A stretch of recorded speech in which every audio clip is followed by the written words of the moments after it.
జూబ్లీహిల్స్ ఉప ఎన్నికల్లో కాంగ్రెస్ పార్టీ అభ్యర్థి నవీన్ యాదవ్ తన సమీప ప్రత్యర్థి బీఆర్ఎస్ పార్టీ మాగంటి సునీతపై సుమారు 25,000 ఓట్లు ఆధిక్యంలో గెలుపొందారు. ఈ సందర్భంగా కేటీఆర్ గారు మీడియా ప్రతినిధులతో మాట్లాడుతూ, ఈ ఉప ఎన్నిక పార్టీ కొత్త ఉత్సాహాన్ని, బలాన్ని ఇచ్చింది. రాష్ట్రంలో రాజకీయంగా ప్రత్యున్యం బీఆర్ఎస్ మాత్రమేనని ప్రజలు స్పష్టమైన తీర్పిచ్చారు. ఇకపైన ప్రజల సమస్యపై తమ పార్టీ పోరాటం కొనసాగిస్తుంది.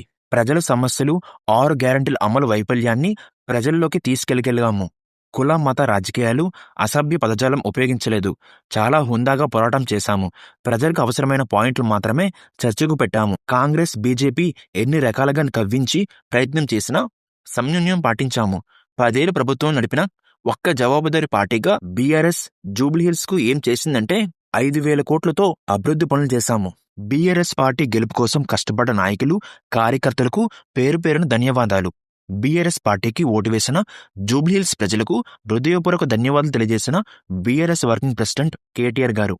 జూబ్లీహిల్స్ నియోజకవర్గంలో కాంగ్రెస్ అభ్యర్థిగా పోటీ చేసిన నవీన్ యాదవ్ విజయం అనంతరం రిటర్నింగ్ అధికారి నుండి ధృవీకరణ పత్రం అందుకున్నారు. ఆ తర్వాత మీడియా ప్రతినిధులతో మాట్లాడుతూ, కాంగ్రెస్ నాయకత్వానికి ధన్యవాదాలు. ఈ విజయానికి కారణమైన కాంగ్రెస్ అధిష్టానం, ముఖ్యమంత్రి రేవంత్ రెడ్డి గారు, మంత్రులు, పార్టీ సీనియర్ నేతలు, సమిష్టిగా శ్రమించిన కార్యకర్తలకు, ఎన్నికల ప్రక్రియలో పార్టీ ఇచ్చిన మద్దతుకు ప్రత్యేక ధన్యవాదాలు. ప్రజల విశ్వాసమే నా నిజమైన బలం. ప్రజలు నాపై చూపించిన నమ్మకం మరవలేనిది. నాపై ప్రజలు ఉంచిన విశ్వాసం ఈ విజయానికి మూలం. ప్రచార సమయంలో ప్రత్యర్థి పార్టీ అయిన బీఆర్ఎస్ నాపై అసత్య ప్రచారం, ఆరోపణలు చేసినప్పటికీ వాటిని ప్రజలు తిరస్కరించారు. ప్రజలు ఇప్పుడు అవగాహనతో నిర్ణయాలు తీసుకుంటున్నారు. భయపడ్డం, తప్పుడు ప్రచారం చేయడం వంటి పాత విధానాలు ఇక పనిచేయవు. ఎన్నికలు ముగిసిన ఈ రోజు నుంచి మనం అందరం కలిసి నియోజకవర్గ అభివృద్ధి కోసం కృషి చేద్దాం.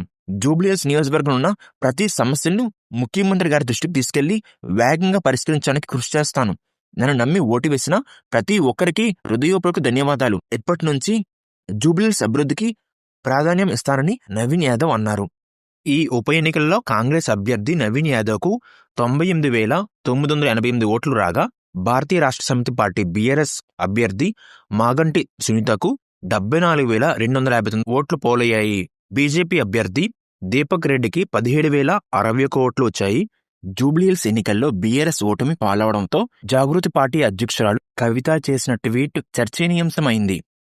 కర్మ హిట్స్ బ్యాక్ అంటూ దండం పెట్టే ఇమోజిస్తో ట్వీట్ చేశారు.